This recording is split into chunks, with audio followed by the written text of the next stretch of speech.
वसईत क्राईम ब्रांचच्या शाखेनं एका नायजेरियन नागरिकाला अटक केलेली आहे आणि तब्बल 11 कोटीचे अंमली पदार्थ जे आहेत पोलिसांनी जप्त केलेले आहे।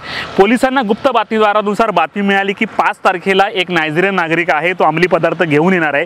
त्या धर्तीवर पोलिसांनी सापळा रचला आणि एका नायजेरियन नागरिकाला अटक केलेली आहे।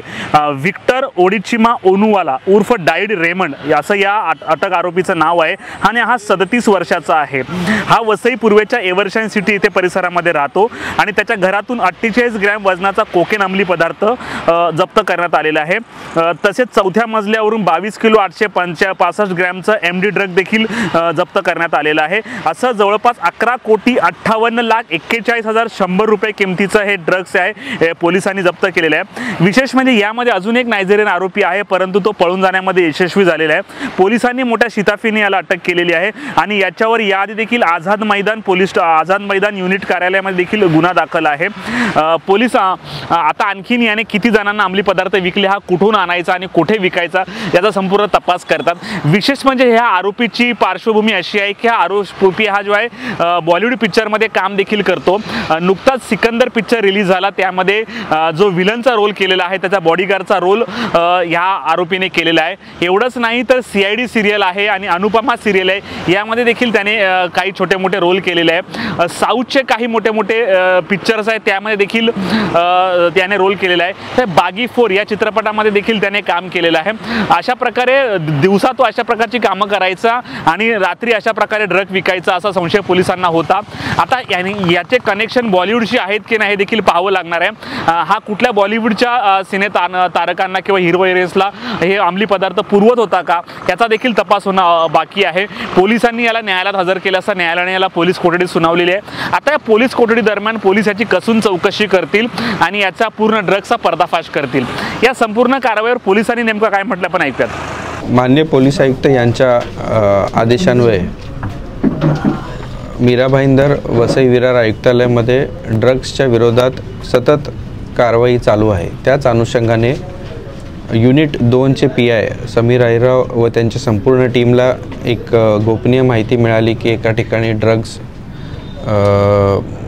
चा साठा असल्याची माहिती मिळाली। त्या अनुषंगाने आमच्या पथकाने दिनांक 5 तारखेला रात्री सुमारे 12 नंतरनं Mahesh apartment Evershine city Vasai पूर्व जी वाली पोलीस स्टेशनच्या हद्दीमध्ये येतं तिथे आमची टीम तिथे रवाना झाली आणि तिथे त्यांनी छापा घातला असता तिथे आम्हाला एक नायजेरियन विक्टर ओनुवाला उर्फ डाइक रेमंड हा इसम मिळून आला, जो 3ऱ्या मजल्यावरती तिथे त्या फ्लॅटवरती राहत होता। वय साधारण 37 आहे। तर त्याच्याकडे आपल्याला 48 ग्रॅम कोकेन आपल्याला मिळाले।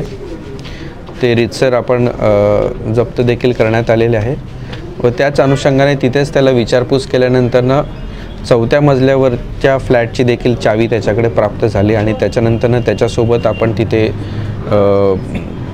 तो 4थ्या मजल्यावरचा जो फ्लॅट आहे तो आपण उघडून बघितला असता तिथे आपल्याला जवळपास 22 kg 865 ग्रॅम इतकं MD आपल्याला मिळाले आणि त्यासोबत MD बनवण्यासाठी जे लागणारे केमिकल्स आहेत ते देखील आपल्याला त्या ठिकाणी आपल्याला मिळून आले। असं एकूण मुद्देमाल साधारणपणे 11,58,00,000चा ह्या छाप्यामध्ये आपल्याला मुद्देमाल आपल्याला जप्त करण्यात आलेला आहे व त्या अनुषंगाने CR नंबर 279/2025 NDPS ॲक्ट कलम 8C तसेच 21, 22 आणि 29 प्रमाणे वाली पोलीस स्टेशनमध्ये गुन्हा दाखल करण्यात आलेला आहे। पुढील तपास आमचे क्राईम ब्रांचचे युनिट 2चे अधिकारी करीत आहेत आणि त्याची कस्टडी घेऊन पुढील तपासामध्ये त्याच्यासोबत इतर कोण आरोपी आहेत त्याची देखील आम्ही माहिती घेत आहोत। सर, हा बॉलिवूडमध्ये काम करत होता का? नाही, त्याबद्दल अजूनपर्यंत तरी माझ्याकडे काही माहिती नाही आहे, पण